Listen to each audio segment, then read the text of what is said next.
Jadi kita mau tanya dulu, mungkin kasih tahu ya Bang, nama, statusnya. Soalnya karena di sini banyak tamu-tamu kita, jadi perlu tahu juga bahwa ini sudah tidak bisa ya. Harusnya jangan dikasih tahu. Oh Bang Komkom, tadi kayaknya belum mau bertanya ya? Ini kita buat aja sesi pertanyaan ini satu sesi dulu. Iya. Jadi ada 3 orang yang udah masuk katanya mau tanya, Bang Jody, Ya, Bonar, Bonar dan Brian ada ya? Oke. Oke, kita lempar dulu ke pertanyaan pertama ke Bang Jody. Ya, selamat sahabat Sar. Selamat sahabat Jody. Ya, Sar, mau nanya ini pertanyaan yang saya kira cukup lama saya tanya, soalnya ini mengenai teman dekat saya. Begitu, Sar. Jadi teman dekat saya ini sudah hidup nyaman, gitu kan, terbiasa traveling, terus sudah punya ya bisa dibilang cukup lah gitu untuk ya untuk kehidupan yang baik lah gitu, Sar. Cuman bagaimana sih kita sebagai sahabat, sebagai teman dekat gitu, Sar, mengutarakan bahwa kita butuh teman sharing yang lebih dekat daripada sahabat. Soalnya kan kalau misalnya dia cerita terus ke saya gitu kan, ya saya juga kan punya waktu sama istri gitu kan atau keluarga. Tapi kan untuk mengarahkan dia butuh teman seseorang gitu lawan jenis untuk teman sharingnya bagaimana, Sar, yang baiknya gitu, Sar. Jadi dia tahu bahwa nggak hanya kenyamanan dalam hal karir, terus kehidupan, traveling kemana-mana, tapi dia juga butuh seperti yang diutarakan dalam pernikahan gitu kan. Bagaimana mengarahkan itu, Sar? Kita sebagai teman dekatnya, sebagai sahabatnya gitu. Terima kasih, Sar. Baik, terima kasih. Langsung pertanyaan mungkin, kedua. Ya, saya langsung kedua dan ketiga dulu aja ya, Sar. Kita tampung dulu pertanyaannya. Tadi gimana mengarahkan sahabat yang punya hobi traveling untuk bisa masuk ke tahap berikutnya. Oke, kita tampung.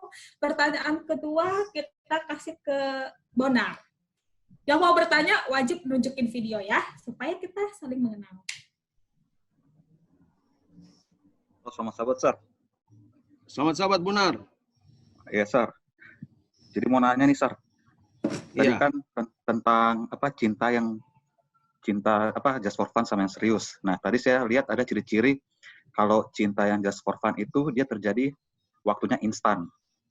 Nah, yang ingin saya tanyakan, Ishak sama Ripka itu kan kayaknya instan gitu, Sar. Karena mereka pas pertama kali ketemu langsung tumbuhlah benih-benih cinta. Nah, itu cinta Ripka sama Ishak itu just for fun atau serius ya? Karena itu kan terjadi secara instan. Yang kedua, Sar, kan tadi tentang perfeksionis, alias kesempurnaan lah. Jadi kalau saya tangkap dari Sar, sebagai pasangan itu nggak usah terlalu tuntut yang sempurna, karena manusia kan nggak ada yang sempurna. Cuma yang jadi pertanyaannya sejauh mana sih kesempurnaan itu? Karena kan kadang-kadang ada orang nih, pasangannya nih, udah tahu kekurangannya. Misalnya kekurangannya dia bangunnya kesiangan terus. Ya udahlah dia terima. Ternyata pas waktu mereka nikah, mereka bertengkar gara-gara itu. Jadi sampai sejauh mana sih kita terima kesempurnaan itu? Karena kadang-kadang kita nggak tahu kelemahannya itu. Kadang-kadang ternyata pas kita nikah itu bisa membawakan kepada kita sebuah bencana. Udah, Sar. Dua aja, Sar. Oke, terima kasih Bonar untuk pertanyaannya. Oke, pertanyaan ketiga kita kasih ke ini tamu kita, Brian Nadeak dari Pekanbaru. Terima kasih sudah bergabung, Brian. Mungkin boleh diberikan pertanyaannya.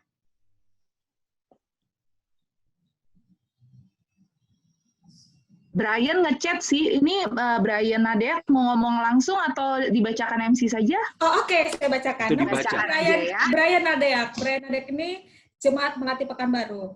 Pertanyaannya, bagaimana menjaga hubungan LDR agar tetap aman dan terjaga sampai ke jenjang yang lebih serius? Ini bagus banget pertanyaannya, praktikal banget.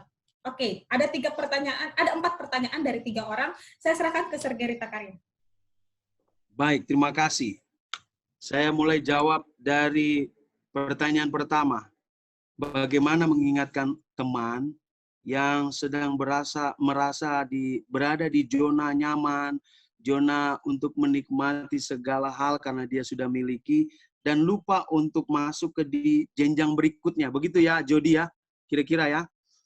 Dan lupa dia untuk masuk di jenjang berikutnya. Saudara, Ya, saya mau benar, kasih Sir, tahu. benar. Merubah hidup seseorang tidak bisa dengan paksaan. Karena Yesus pun tidak bisa memaksa orang untuk berubah.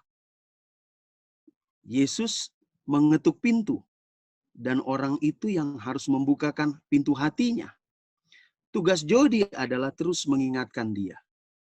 Ada satu titik yang saya percaya ketika manusia akan memerlukan satu hal yang dia rasa selama ini dia tidak perlu.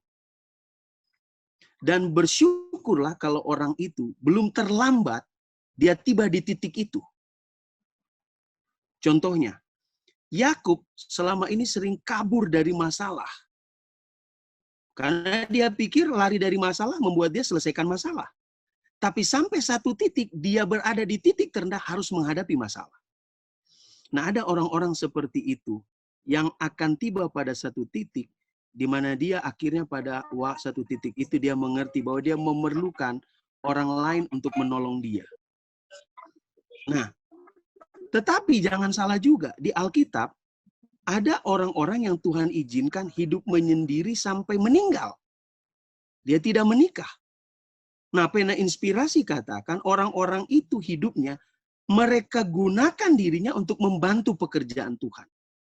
Seperti ya kalian sudah ngerti lah siapa orang-orang di Unai yang rela menjadi kepala asrama setia untuk menjaga anak-anak yang bukan anak kandungnya, tapi dia menjaga sampai dia pensiun di sana. Itu karunia tidak menikah. Ada karunia tidak menikah. Kita tidak bisa salahkan juga ketika seseorang tidak menjalin hubungan sama siapapun. Nah, yang jadi masalah, kalau dia tidak menikah, tapi salah menggunakan dirinya untuk kesenangan-kesenangan dunia yang membuat dia jauh daripada Tuhan.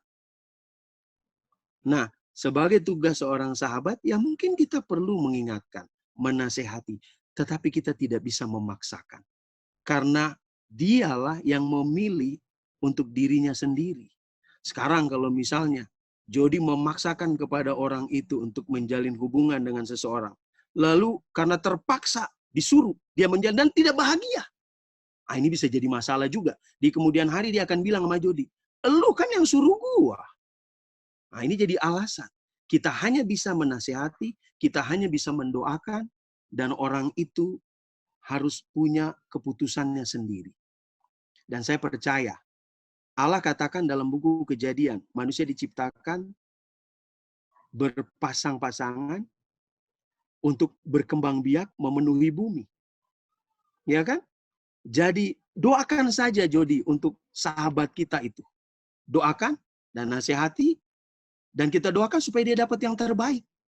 Supaya ketika dia dapat yang terbaik, dia nikmati perjalanan ke sana kemari tidak sendirian. Dan akhirnya ketika dia sendirian banyak godaannya. Karena sendirian itu. Tapi dia bawa istrinya dan mereka hidup bahagia. Hal kedua, pertanyaan. Apakah cinta Ishak dan cinta Ribka itu adalah cinta yang terburu-buru atau tidak? Ya, saya boleh jawab. Kalau Anda baca Alkitab dengan teliti, umur Ishak waktu itu sudah 40 tahun. Sudah sekitar 40 tahun. Dan Ribka adalah umur yang sudah dewasa. Prinsip Abraham adalah dia tidak mau mencari pasangan hidup anaknya dari orang Kanaan. Sumpah, mohon maaf, memegang kemaluannya. Karena sumpah di zaman itu seperti itu. Kamu tidak boleh cari perempuan Kanaan. Kamu harus pulang ke tempat saya tinggal di Ur-Kasdim, mencari saudara saya karena mereka juga kenal Tuhan dan nikahkan. Nah, si Eliezer ini tidak main-main mencari pasangan hidup. Dia berdoa, kalau Anda baca Alkitab dengan tekun, dia berdoa, dia minta tanda. Dia minta tanda, bukan asal-asalan. Sir, siapa yang keluar dari asrama nomor 1 habis worship, itu yang saya pilih jadi istri saya. Yang keluar kepala asrama. Nggak begitu tandanya. Ya, dia berdua, dia minta tanda. Siapa wanita yang datang pada waktu menuju ke sumur dan dia menawarkan kebaikan kepadaku. Bahkan bukan hanya kasih minum aku, kasih minum unta-untaku. Artinya, Eliezer melihat seorang wanita yang rajin, seorang wanita yang ramah, seorang wanita yang kerja keras, seorang wanita yang punya sifat murah hati. Dan itu dia minta sama Tuhan. Dan pada akhirnya Bonar, bertemulah dia dengan Ribka. Dan saya percaya Tuhan yang menjawab doa daripada Eliezer. Dan pada waktu Eliezer sudah ketemu, itu belum selesai. Eliezer harus pergi ketemu orang tuanya. Tidak diam-diam dibawa kabur begitu saja dari sumur pergi ke rumahnya Abraham. Tidak. Eliezer bilang, aku mau ketemu orang tuamu. Bicara dia sama orang tuanya. Apa yang terjadi? Orang tuanya bilang, oh kalau kami oke-oke aja. Tapi kamu harus tanya sama wanita ini. Dan Eliezer tanya, apakah kamu mau? Dia mau. Lihat prosesnya, Bonar. Lihat prosesnya. Walaupun bukan Ishak yang tampil di sana. Tapi Eliezer adalah keberadaan dari Ishak itu sendiri. Lihat prosesnya. Minta tanda. Berdoa. Bertemu dengan wanita itu dan lihat tabiatnya. Apakah dia rajin? Apakah dia murah hati? Apakah dia seorang yang ramah? Apakah dia seorang wanita pekerja keras? Dan semua ada di si Ribka. Lalu dia tidak selesai di situ. Dia bertemu orang tuanya. Meminta kepada orang tua. Itu proses. Kalau engkau menjalin hubungan dengan seorang wanita, jangan pergi menikah, kawin lari, tidak. Bertemu dengan orang tuanya. Bicara dengan orang tuanya. Minta kepada orang tuanya. Tapi orang tuanya keras, marah-marah terus. Disitulah cinta sejatimu diuji. Mana ada orang tua yang mau anaknya dapat anaknya dibikin seperti cewek murahan? Tidak ada. Justru semakin keras orang tua dari pasangan hidupmu, di situ kamu perlu tunjukkan kamu sebagai seorang laki-laki yang gentleman. Itu proses. Eliezer pergi, Eliezer tanya. Habis tanya, orang tuanya bilang, tanya perempuan itu. Dan Eliezer tanya. Dan proses itu dijalani. Dan Ribka adalah wanita yang sudah dewasa. Ketika mereka pulang, dibawalah si Ribka. Mereka menjadi pasangan. Yang Alkitab bilang di dalam buku Kejadian, itulah Ribka adalah seorang wanita yang sangat dicintai. Satu-satunya pertama kali dalam Alkitab. Ya, memang karena yang baru ditulis sedikit orangnya. Satu-satunya pasangan yang ada di Alkitab ditulis, Ishak mencintai istrinya. Walaupun dalam perjalanan hidup, mereka bukan orang tua yang sukses. Ya, dalam perjalanan hidup. Tapi kalau Anda tanya, apakah mereka itu lewati proses? Ya, mereka melewati proses. Dan jangan lupa, Eliezer terbuka dengan apa yang Abraham katakan. Yang kedua, bagaimana dengan orang yang perfeksionis, Sir? Ya kan nggak ada orang yang perfect, Sir. Kalau misalnya pasangannya terlambat bangun, karena mungkin tidurnya juga telat, karena mungkin nonton bola, main game, atau apapun. Dan itu kan bisa jadi kutuk, Sir, nanti rumah tangganya kalau dipaksakan untuk menikah. Baik, saya katakan kepada Anda, cinta yang sejati tidak jalan di tempat. Cinta yang sejati bertumbuh menuju kesempurnaan seperti tabiat Yesus. Jadi Bonar, kalau ada orang yang menjalin hubungan dengan seorang pria atau dengan seorang wanita, tapi orang ini meminta wanita atau pria yang dia kasih itu harus terus mengerti dengan kekurangannya tanpa pernah dia mau berubah. Saya pikir orang itu tidak layak untuk dinikahkan. Karena yang benar adalah kita tidak sempurna. Tapi ketika kita menjalin hubungan, kita harus meninggalkan ketidaksempurnaan bersama-sama menuju kepada kesempurnaan. Saya punya banyak kelemahan ketika saya menikah dengan Mem. Mem juga punya banyak kekurangan ketika dia menikah dengan saya. Tetapi yang kami jalani 19 tahun usia pernikahan, kami melangkah bersama-sama meninggalkan kekurangan kami untuk menuju kepada kesempurnaan. Walaupun sampai detik ini kami belum sempurna. Tapi bukan berarti kita pasrah saja terus dengan kekurangan kita. Dan orang itu harus terus terima. Ya benar, itu jadi kutuk kalau begitu terus. Kita tidak boleh seperti itu. Kedua orang pasangan ini harus berjalan, bertumbuh dalam hubungan rumah tangga mereka. Tapi jangan dipaksakan. Pokoknya kamu harus suka seperti yang saya suka. Kalau saya suka nonton bola, kamu juga harus di depan televisi nonton bola. Yang nggak bisa begitu. Nggak bisa. Belajar bertumbuh bersama-sama. Nah, pertanyaan yang ketiga, bagaimana menjaga hubungan LDR supaya langgeng? Wah, ini pertanyaan sangat bagus. Karena tidak selamanya kita menikah lalu kita sama-sama terus. Ada kalanya suami pergi kerja, ada kalanya istri terpisah, ada karena satu masalah, dua masalah. Saya selalu ceritakan sama Anda. Saya pacaran dengan Mem 7 tahun, dan hanya 2 tahun kami sama-sama di Unai. Hanya 2 tahun. 5 tahun kami terpisah. Tidak sama-sama. Tetapi kenapa saya bisa bertahan? Doa yang paling penting. Cinta sejati adalah mendoakan pasangannya. Cinta sejati akan selalu menyebut nama orang yang dia cintai dalam doanya. Yang kedua, jaga kepercayaan walaupun engkau tidak bersama dengan kekasihmu. Banyak godaan, banyak godaan. Engkau pergi ke kantor, ada banyak lawan jenis di sana. Nah, sekarang apa yang kau mau pilih? Mau berpura-pura mengaku tidak punya kekasih atau berkata jujur? Itu tergantung dari diri kita masing-masing. Orang yang cinta sejati, dia tidak akan malu mengatakan bahwa saya sudah punya kekasih. Dia tidak akan malu. Itulah cinta sejati. Cinta just for fun, dia tidak akan ngaku. Karena dia pikir, saya bisa dapat lagi nih di sini. Nah, itu tidak benar. Jadi pertanyaan untuk sahabat kita yang ada di Pekanbaru. Berdoalah pertama untuk pasangan hidup yang jarak jauh. Yang kedua, jaga kepercayaan. Jaga kepercayaan.